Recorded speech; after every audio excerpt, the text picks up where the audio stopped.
साजिशों का कोई चेहरा नहीं होता और हादसों पर किसी का पहरा नहीं होता। नमस्ते, मैं हूं दिग्विजय सिंह।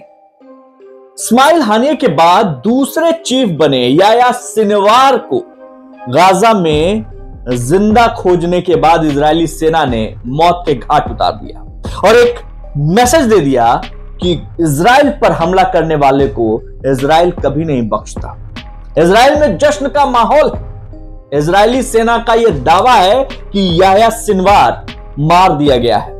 रिपोर्ट्स की माने तो आईडीएफ ने गाजा पट्टी में हमास के ठिकानों को टारगेट किया और सिनवार समेत 3 लड़ाकों के मरने की खबर और उस पर पुष्टि लगा दी डीएनए टेस्ट के आधार पर। जी हां, डीएनए टेस्ट हुई।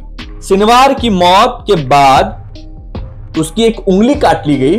उंगली काटकर जो इजराइल के लड़ाके थे वो ले आते हैं और वहां पे बाकायदा उसका डीएनए टेस्ट होता है और उसके पास से बुलेट प्रूफ जैकेट, बंदूक, पासपोर्ट, घड़ी, नेकलेस, कुछ मेंटोस की टॉफी आती है, उस तरीके की चीजें मिली।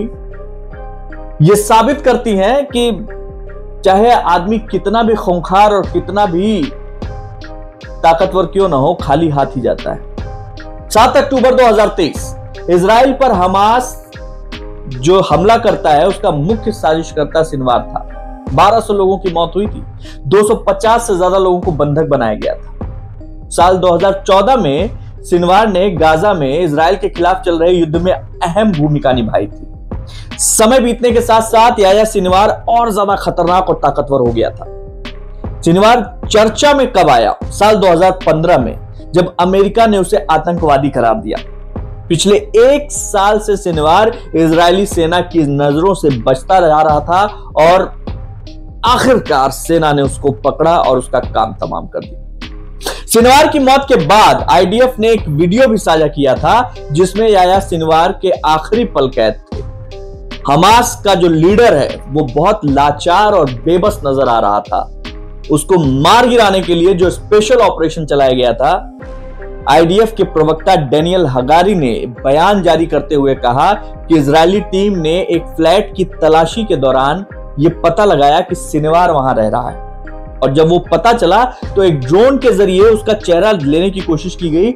सिनवार ने उस ड्रोन को भगाने की कोशिश की थी लेकिन तब तक बहुत देर हो चुकी थी और सिनवार का काम तमाम कर दिया गया। इजरायली सैनिकों ने उसकी मौत की पुष्टि के लिए उसकी उंगली एक काट ली थी और वो उंगली लेकर वो अपने कैंप पे पहुंचे और वहां पे ऑलरेडी डीएनए टेस्ट के लिए सारी चीजें मौजूद थी और उनका जब डीएनए टेस्ट हुआ तो पता चला कि यही सिनवार है।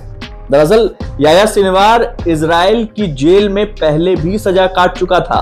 उस दौरान इजराइल ने सिनवार की प्रोफाइल बना ली थी। याह्या सिनवार की मौत के बाद बड़ा सवाल यह है कि हमास की कमान कौन संभालेगा।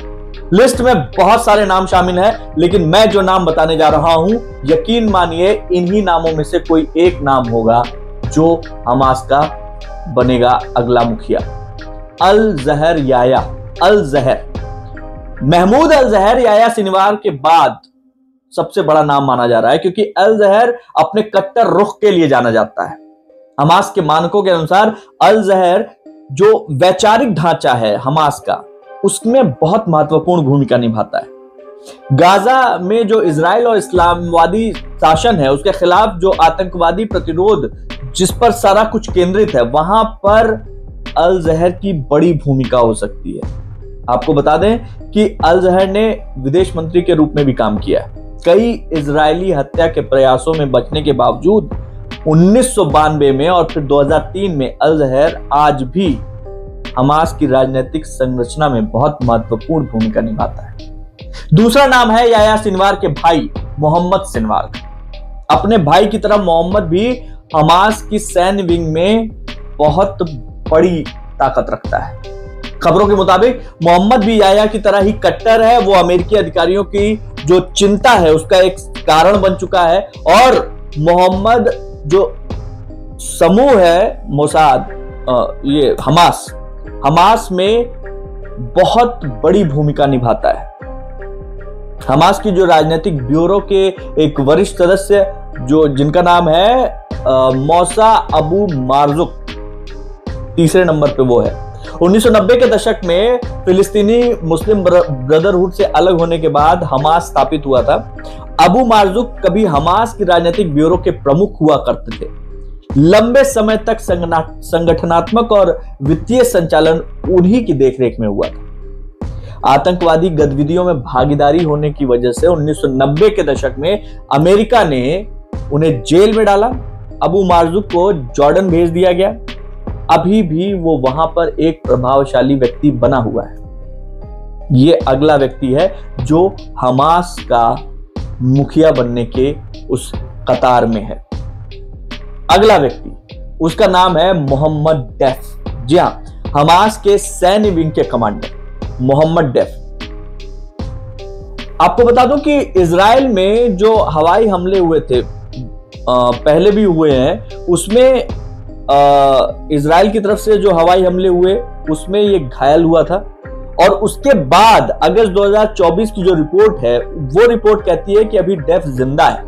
और 7 अक्टूबर के हमले सहित हमास के कई सबसे बढ़िया हमलों में जिसको मास्टरमाइंड की भूमिका दी जाती है वो डेफ था। और अगला नाम खलील अल हया। खलील अल हया राजनीतिक ब्यूरो के भीतर का एक मुख्य व्यक्ति है जो वर्तमान में अभी फिलहाल कतर में है और युद्धों के संघर्ष विराम में जो वार्ता होती है उसमें महत्वपूर्ण भूमिका निभाता आया है। अल हया के नेतृत्व में एक बार व्यवहारिक विकल्प के रूप में भी इसे देखा जा सकता है, क्योंकि गाजा में जो युद्ध चल रहा है उसको खत्म होने की जो बातचीत है वो अल हया के द्वारा की जा सकती है। उसके अंदर वो क्षमता है कि वो हमास को एक राजनयिक दिशा दे सके। 2007 में अल हया एक इजरायली हवाई हमले में बच गया था, लेकिन इस हमले में उसके परिवार के सदस्यों की मौत हो गई थी। और विशेष रूप से दोहा में अंतरराष्ट्रीय मध्यस्थों के लिए उसके कनेक्शन के साथ साथ संयुक्त रूप से उसका जो राजनीतिक कौशल है, इजराइल और हमास दोनों संघर्ष विराम के लिए काम कर सकता है।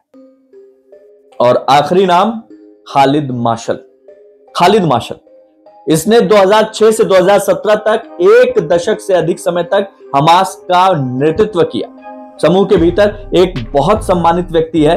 हालांकि कुछ प्रमुख गुटों के पक्ष से वो बाहर हो चुका है, लेकिन खालिद ने हमास के कुछ सबसे महत्वपूर्ण सैन्य और राजनीतिक काम किए हैं, जिसकी वजह से उसका नाम भी अब हमास के लीडर के रूप में देखा जा रहा है। आपको हमने जितने नाम बताए हैं, बस इन्हीं नामों में से कोई एक नाम हमास का अगला मुखिया बनकर आपके सामने आ सकता है। हमारी नजर बनी हुई है, आपके साथ हम साझा करेंगे। आपको क्या लगता है, हमास अपने लिए किस तरीके का नया लीडर ढूंढेगा? क्या गाजा को लेकर जो लड़ाई चल रही है इजराइल फिलिस्तीन की, वो लड़ाई खत्म होगी भी या नहीं होगी? कमेंट करके जरूर बताइएगा। जय हिंद।